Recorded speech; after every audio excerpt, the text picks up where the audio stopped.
Going to talk about a very unique subject. And again, welcome. Good afternoon, good morning around the world from Abu Dhabi. Just a data classification today. What I'm going to be talking about is traffic light protocol red. Please don't share it outside of this conference, although this is global, so let's observe Chatham House rules. Thus, no attribution to me as we go through this. What I would like to remind everyone is certainly to thank the members of the Abu Dhabi Cybersecurity Council, the Dubai Electronic Security Center, and Hack in the Box for putting on this CyberWeek. Thank you all very much for bringing me over to talk about this very complex subject. So, shukran.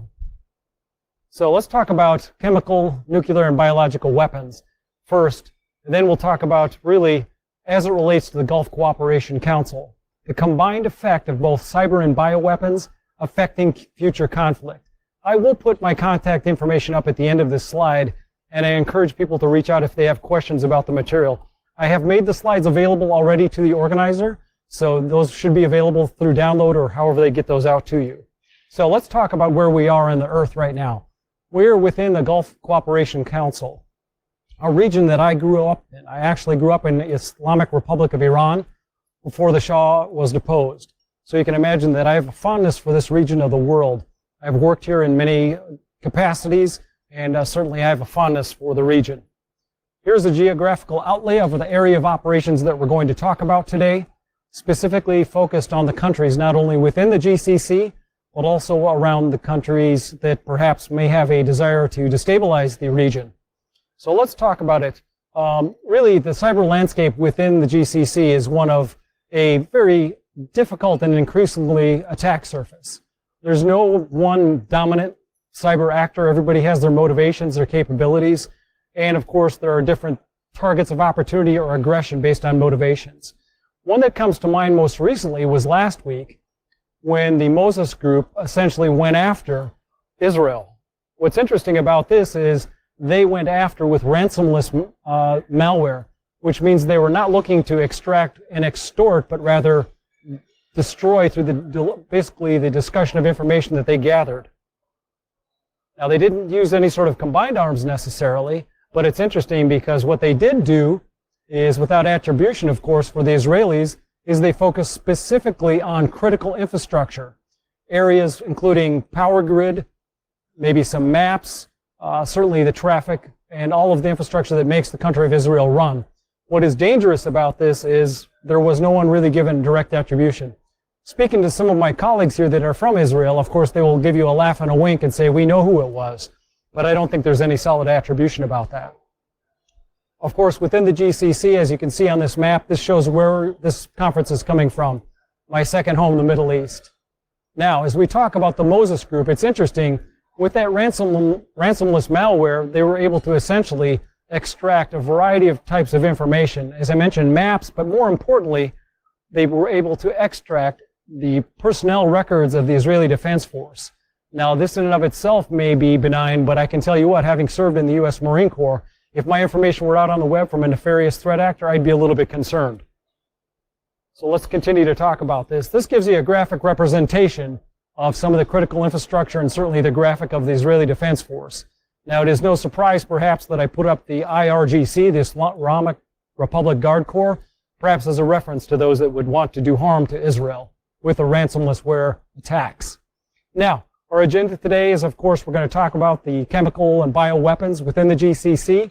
We'll talk about history, terms, the development of those, and then most importantly, I'm going to talk to you about cyber warfare and the combined use of biological, chemical, and nuclear weapons from the various nation states that surround the GCC. But I do also want to mention that in the Islamic Republic of Iran, roughly 3 weeks ago, their critical infrastructure was attacked.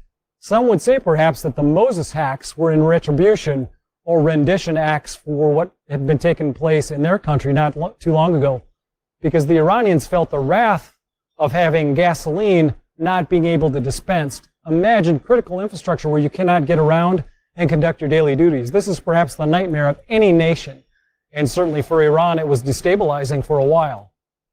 Now, as we've entered the Arab world, again, I want to reemphasize that we are in the Gulf Cooperation Council.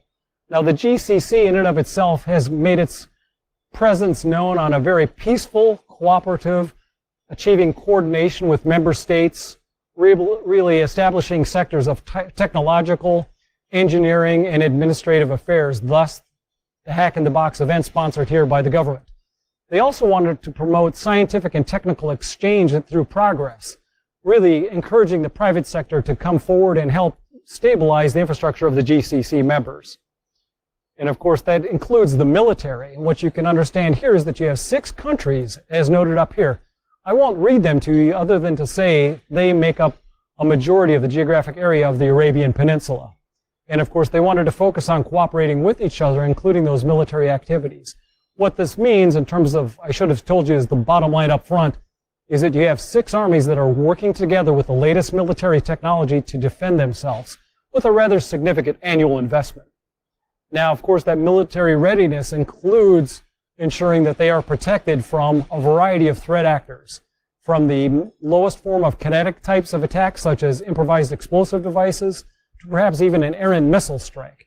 But really, it's important to understand that with all of these tasks and capabilities, the GCC, from a military perspective, want to protect its history and, of course, the monarchy that is established within that. But let's talk about some of the more interesting biological and chemical aspects of the presentation today, namely chemical weapons within the GCC. History is important because in the 1980s in Iran, it's interesting because during that Iraq-Iran war, then the former regime holder of Iraq used nerve gas, including sarin and mustard gas, to kill opposing soldiers of the Iranian army. It's interesting because according to released unclassified CIA documents, that perhaps even the United States may have been complicit in providing these types of chemical weapons to the then leader of Iraq. And then in the middle of the 80s in Halabja, you have the regime basically unleashing mustard gas against Kurdish rebels. Unfortunately, within that example, there were significant civilian casualties, which is quite unfortunate, as you can see here. Now, not necessarily within the GCC, but Tbilisi, Georgia is another example of chemical weapons used by a military really against protesters. And certainly this is no news to anyone, but that is certainly something when you talk about oleoresin capsium, or OC spray, used from a law enforcement perspective. And then most notably in 2018 in Syria, we have the Assad regime using chemical weapons against civilian targets with a devastating catastrophic effect. We'll get to that here in a little bit. What I would like to do, though, is introduce you to the military leaders of the GCC. They have come together from a cooperative perspective to protect the various monarchies that they represent. This is important because it lends itself to the chain of command in terms of military conflict, of which we're talking about this afternoon. Now, part and parcel of that, of course, is really chemical and biological weapons. And it's important to understand from a military perspective the history associated with this. Because if you have served in the military, you've had training with regard to nuclear, biological, and chemical weapons. As distasteful as that is, that's what the modern battlefield represents as a threat surface to those of us that have served. Part and parcel of that, of course, is World War I. The U.S. Army had created Edgewood, which essentially weaponized a variety of different types of gas, including chlorine and mustard. And they deployed this with devastating effects during the trench warfare in Europe during World War I. A German scientist, Fritz Haber, actually pioneered the use and rise of chemical weapons, basically saying in future wars the military will not be able to ignore these poison gases. It is essentially a higher form of killing. Perhaps that was a foreshadowing of what would happen during World War II with the Jewish population. And then, of course, chemical warfare during World War I, of course, included tear gases that I mentioned, oleoresin capsium, chlorine-based, phosgene, and of course diophosgene, and of course mustard gas. All of these can have catastrophic, devastating effects on the military population that is fighting in a trench warfare. You can imagine that gas will sink to the lowest level within those trenches where the occupants are hiding from the incoming kinetic ammunition, the bombs. And of course, there are chemical warfare nerve agents as well, such as tabun, sarin, which we've heard historically used in Asia, soman, and cyclosarin. These are all devastating nerve agents that, if unleashed in a combined arms with military actions, could yield a very catastrophic effect on a civilian population. I would not want to be there if this happened. Now, poisons such as sarin, VX, mustard gas, and hydrocyanuric acid are really, these are the weapons grade, the military grade chemical weapons specifically toxic agents within the military that could be used within the GCC. Now, of course, those development terms that I would like you to be aware of include everything from biological warfare through the strategic information warfare research capabilities and the use of missiles, including dual chemical weapons with kinetic devices. And then, of course, at the bottom rung, of course, are those irritating riot weapons, that OC gas that I keep mentioning.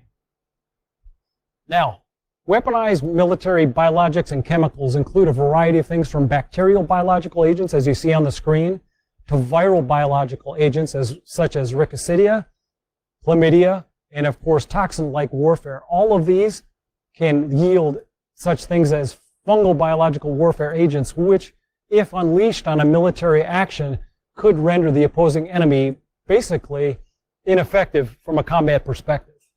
Now, the types of weapons that I'd like to also mention, of course, include drug-resistant microorganisms, perhaps even the injection of animals, such as, in this case, in this region, camels, as animal soldiers. And then, of course, you have ethnic bombs, anthrax, and even biological viruses.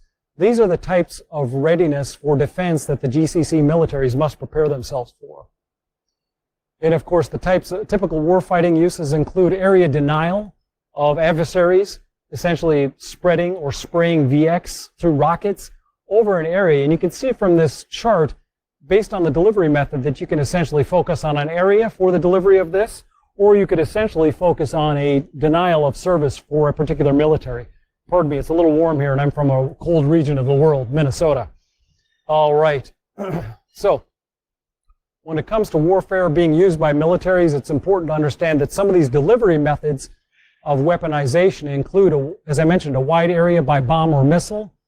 Imagine spraying this poison over a city, such as somewhere in Syria, or from a helicopter or another type of aircraft.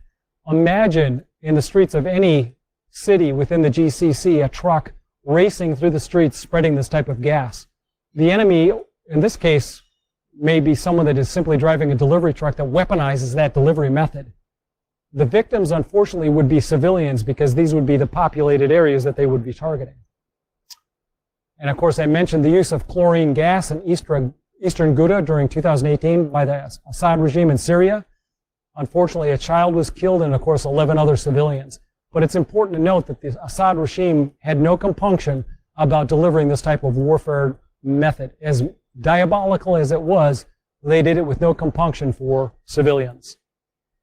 That is not what militaries do. We do not target civilian populations. Absolutely not. Types of nuclear, biological, and weapons types, of course, as I mentioned, include some of those hazardous substances. They're intended to cause severe injury. Those chemicals and poisons really destabilize the biochemical makeup of a human being.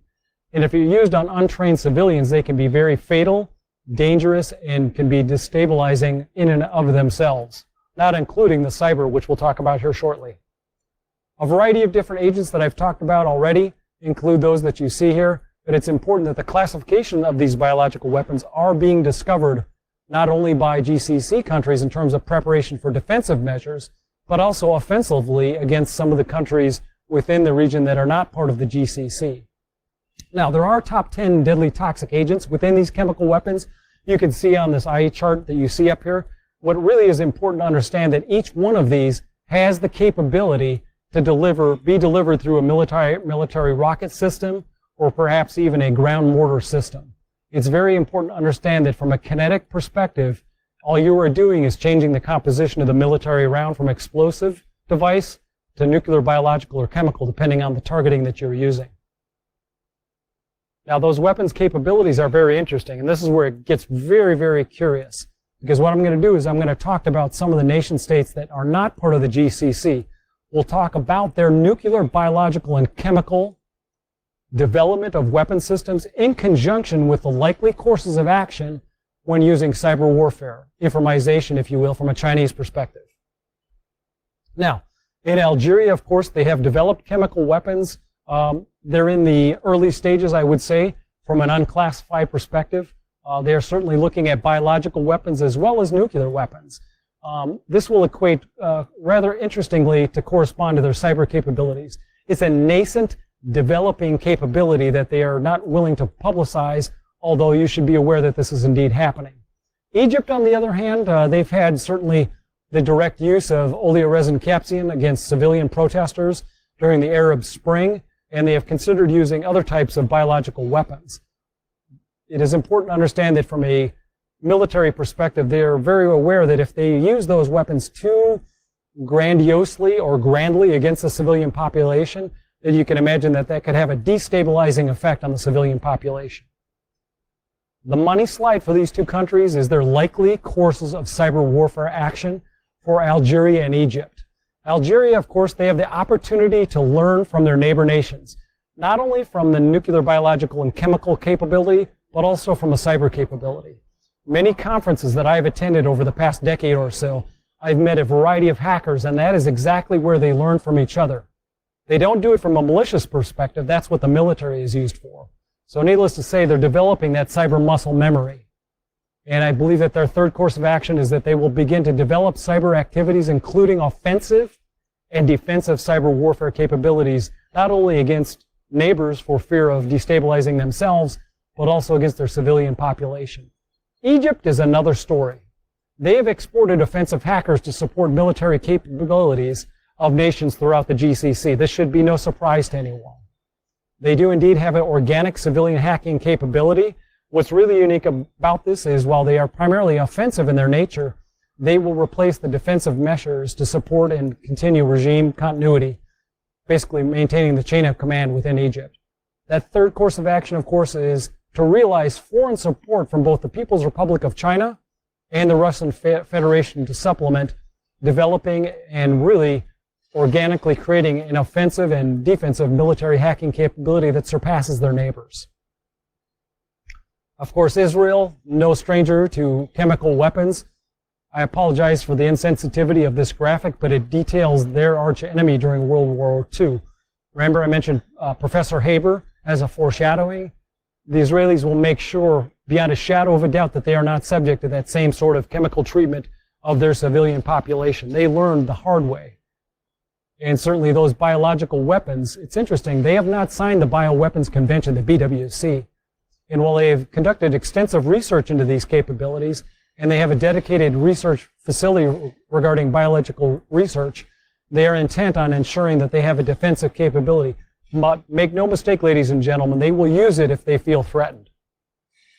And then from a nuclear weapons perspective, certainly they don't want any one of their neighbors, perhaps specifically the Islamic Republic of Iran, to develop weapons that could harm them. So from a defensive perspective, they need to be prepared in order to repel those types of activities and threats from countries that would want to develop nuclear weapons to destroy them.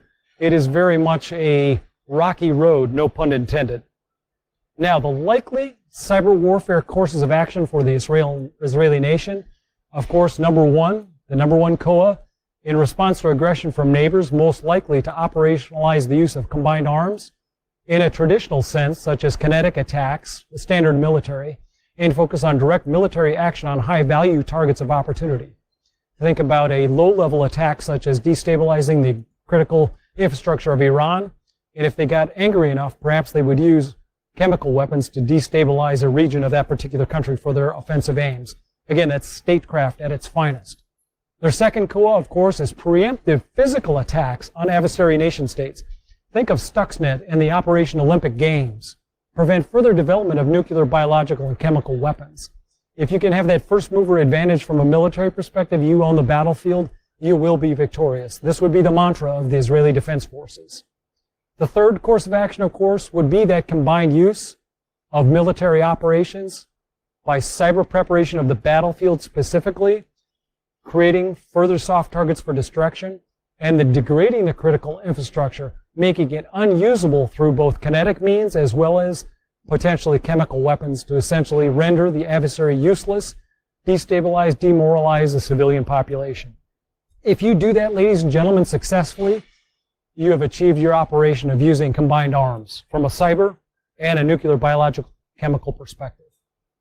And of course, Libya, bottom line up front here is, of course, from a U.S. unclassified perspective, is that they essentially are more than likely successful in judging how they could adopt this type of delivery mentioned. It's interesting to note that in '82, they did ratify the BWC, and in 2004, they actually declared metric tons of nuclear, biological, and chemical weapons for destruction by the OPCW. Of course, Libya has had a history of developing chemical and biological weapons for its purposes. It's interesting to note that under the Omar Gaddafi regime, this certainly would have been one of those major military initiatives from his perspective. Again, forgive me for wiping my brow. It is a little warm here under these lights. The likely courses of action for Libya include the following. They will continue to use propaganda and disinformation against the government of national accord, supported by militias from across western Libya. And of course, they will go do so in support of the Khalifa Haftar's Libyan armed forces, the LAAF. Combined with the foreign hackers that they will seek to employ, they're going to shape public opinion to their advantage through this information campaign.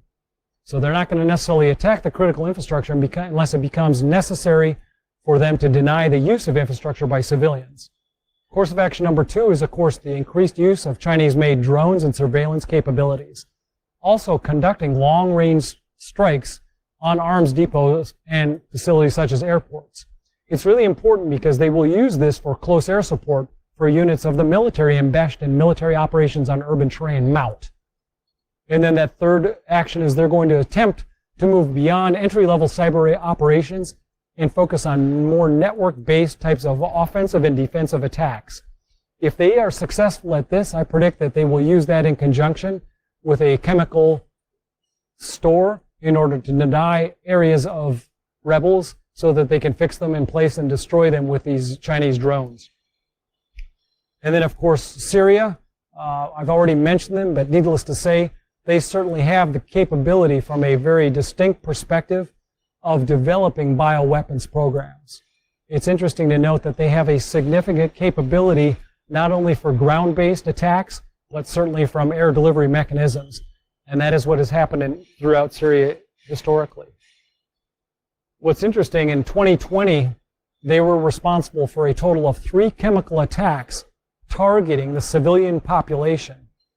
And then, of course, that happened again in 3 days in 2017. What's interesting is that this was delivered by a Russian military aircraft, the Su-22. And it's interesting that the Syrian Air Force was responsible for delivering these weaponized chemical agents. It's unfortunate because the dense civilian population was the one that realized this kinetic attack from both a chemical perspective as well as the incendiary devices that were dropped on them. Now, what's really very disturbing is that they, being the Syrian regime, possess between 600 and 1,000 metric tons of nerve gas. So they are not afraid or unwilling to unleash this kind of combined arms capability. They have done so historically and have demonstrated that their success in this area is something that they believe will control the rebels who seek to destabilize the Assad regime. And of course, part of this is the Damascus area of influence, which realized a mass casualty event. I don't mean to put up the child in jeopardy there, but it underscores the necessity for understanding the military resolve of a regime that will use chemical weapons on its own population. Imagine if they were essentially promoting the idea of moving to a particular area of a town or a city through disinformation campaigns and then struck them with both kinetic weapons, bombs, as well as chemical weapons. You can imagine that it would have a devastating effect not only on the civilian population, but certainly on the military fighters attempting to destabilize the regime. Some of the chemical attacks, as you can see from this map, are numerous. To go through each one of these would take 8 hours, but I do want you to understand that they used a variety of things from phosphorus munitions, sarin gas, chlorine types of gas, mustard gas, and other unknown agents, more than likely VX gas on the populations. Certainly you've seen reports on this on the international news. It is really disturbing to see that this type of activity is taking place from a regime, a nation state, against the civilian population. What is more unique about this is the activity or the capability that Syria is developing is rather unique. It's unique in the region because they don't necessarily have a reason to have this much chemical, biological weapons capability. They already have the support of the Russians. certainly they can deliver militarily from a kinetic perspective these types of weapon systems. When they start to combine this with cyber operations, which are enabled from an offensive and defensive capability, you might imagine that the courses of action will look like this. Number one, they will continue to operationalize civilian hacking cadre as a direct fire weapon against targets of civilian opportunity, even going so far as to attempt to destabilize and destroy cyber targets overseas. Any one of those that oppose the Assad regime and the vulnerable civilian infrastructure will be the targets. If you are a country within the GCC that is not an ally of perhaps the Syrians, and you speak about this openly, you can imagine that you will start to reap some of the cyber-enabled activities. If you're in closer proximity, however, then course of action number 2 comes into play. Syria will start to rely more and more on military electronic warfare capabilities from the Russian Federation, including electronic warfare and jamming types of systems from the Kronushka platform, which will enable the ground forces to target rebel communications both domestically in a place and time of their choosing so they can destroy them with kinetic weapons. That's a true form of kinetic and cyber. What's interesting is when they start to lace that together with nuclear, chemical, and biological weapons, you can imagine that the devastating effect on those rebel forces will be untenable. Certainly the civilian population has faced the wrath of this type of activity. And then course of action number 3, as the continued global international pressure on the Assad regime starts to put its pressure on them, the Assad regime will start to turn to attacking destructively opposing nations, as I just mentioned. And attacks on infrastructure and the civilian populations nearest to them will be their targets of opportunity. It is unfortunately something that is quite serious in this part of the world. And then the Islamic Republic of Iran, of course, bottom line up front, they have developed active chemical weapons programs. And during the Iran-Iraq War, facing the scrutiny of Saddam Hussein, for example, they felt the effects of both sarin and mustard gas during their own version of a Middle Eastern trench warfare. It's estimated that in excess of 20,000 Iranian soldiers paid them the price for this during this 8-year conflict. This is just unbelievable. If you've ever fought in battle or been on a battlefield, it's hard enough without having to think about the impact and effect of nuclear, biological, and chemical weapons. I can't begin to even describe how horrifying that might possibly be. And then, of course, the Iranians have a very developed cyber capability. I've spoken about this at conferences around the world. Needless to say, I will tell you that they have a developing and burgeoning hacking community that, if used by the Islamic Guard Corps, Republican Guard Corps, the IGRC, it will have a devastating effect. Combine that with their experiences learned during the Iraq-Iran War, you can imagine that that could have a very destabilizing effect against enemies of the Islamic Republic of Iran state. Make no mistake, ladies and gentlemen, they will turn and unleash that fury if they feel that they are threatened. You must remember historically that they are, and still believe that they are, the grandest nation within the Middle East. In my history and experience, they used to run the world before perhaps even the Chinese did. So they want to maintain and reestablish that leadership, and they have started to do that through their hacking capability. The 3 most likely cyber warfare courses of action, of course, include that they will operationalize their civilian hacking cadre as a direct fire weapon against targets of opportunity internationally, starting regionally, of course, as we began this presentation giving the Moses Group hacking Israel. Not saying that the Iranians did it, but that's the most likely adversary in this particular case. The current regime is very much looking for vulnerable civilian infrastructures within the GCC and globally. Certainly my country, the United States of America, has faced not only threats to healthcare, thus my involvement in the biohacking village at DEF CON, but also against financial institutions. A number of my colleagues at some of the largest banks in the United States have felt the wrath of the Iranian hackers already. Course of action number 2 is their nationalistic sense of pride that I just talked about will indeed manifest itself against known historical allies in the region.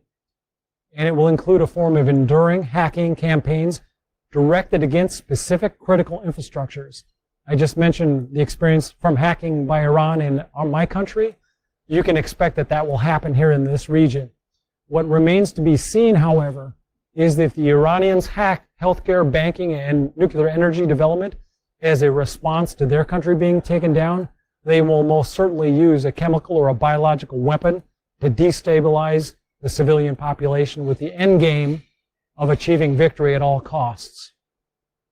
Course of action number 3, and I say this with respect, they will remain the poster child country of malware weaponization and infections throughout the GCC. Certainly with the beginning of Stuxnet in 2007, traditional governance and other types of initiatives of the nation states will continue to fail, which will cause unending embarrassment and unfulfilled rage by the leadership of Iran if they cannot realize that reestablishment as the basic powerful nation that they once were.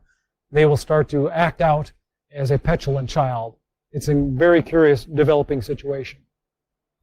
And of course, you can see from this graphic that the develop of nuclear weapons capabilities remains something that they are indeed focused on, not only from a nation-state leadership perspective, but also from a military perspective. The two work hand in hand in order to ensure that nations around them realize that there is the capability that is being developed to unleash nuclear weapons in conjunction with cyber warfare. And of course, the weaponization of malware, as you can see on this chart, is very curious, and it's a little bit disturbing because the impact and effect is direct against the GCC nations, and of course my country, the US. You'll notice from Stuxnet in 2007 through Dooku, Flame, Gauss, and Batchwiper, for example, while it started out from a military denial of area operations with Stuxnet, it has started to move from original purpose of cyber physical destruction to cyber espionage, cyber reconnaissance. Targets of opportunity, of course, have included industrial control systems, computer systems. You can imagine the headlines are full of these. Banks here in the Middle East, and of course, Iranian oil infrastructure. Whoops. That was unfortunate. Hit the wrong button during a live presentation and all heck. Bear with me, I'm going to recover. Almost to the end, forgive me here. There we go. Whoops. Yeah, don't try this at home, ladies and gentlemen. Got to be cool under pressure. I was talking about weaponized malware. It's very important to understand that indeed this has happened and has exploded outside of the GCC region. Again, forgive me for that misstep. Fat fingers on a keyboard, no good during a live presentation. And of course, the nuclear destabilization of Iran is something that they, being the Islamic Republic, do not want to have happen. What's unique about Iran's soft war is that their probability of a cyber attack impacting the physical world has increased rapidly. Certainly, my mention of the Moses hacks last week against the Israeli Defense Force and the critical infrastructure of Israel bears true that this fact is absolutely true about Iran's soft war. They believe, for example, that cyber warfare and the weapons such as malware, and I mentioned ransomless malware at the beginning of this, will indeed deliver software written and designed by hackers, which are really relatively inexpensive. Anyone with a keyboard and a mouse sitting anywhere within Iran can unleash that type of attack against a country of their choosing. And of course, their ability to conduct cyber attacks on America's electric power systems certainly goes without any sort of mention of compunction here. And then, of course, from Iran's perspective, it's very important to understand what they're developing when it comes to defeating other countries in the region. And then I put this up to help you understand from an Asian perspective, specifically the People's Republic of China. They too have had their issues with cyber weapons. How does this tie to the GCC? I would suggest that you use it as an exemplar. Look at the way that the Japanese and the Chinese forces fought each other during World War II, and you'll see that chemical weapons were used without abandon against civilian populations. I would beg you to not let that happen within the GCC. And of course, within Iran, the inventories are down, but that risk remains quite the same. Those weapons of mass destruction, WMDs as they're called, have decreased, but the size of those stockpiles for readily deployable military weaponization of the same still remain quite a serious concern for you within the GCC, specifically biological weapons. And then, of course, cyber warfare without a solution is nothing at all, as you might imagine. And then, of course, my conclusions for you regarding the combined arms use of cyber weapons and biochemical weapons includes the following conclusions. Militant Gulf region countries pose the greatest threat to your countries here in the GCC. The use of bioweapons militarily against civilian populations, while a fact, but my request to know is that how long before this becomes a regional impact as nations become frustrated? And destabilization is something they want to promote as a statecraft initiative.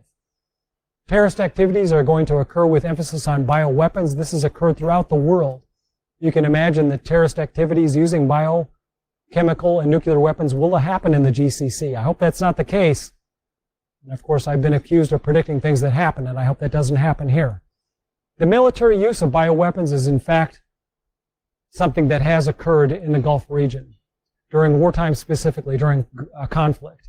If the region remains peaceful, the likelihood of this actually occurring remains low.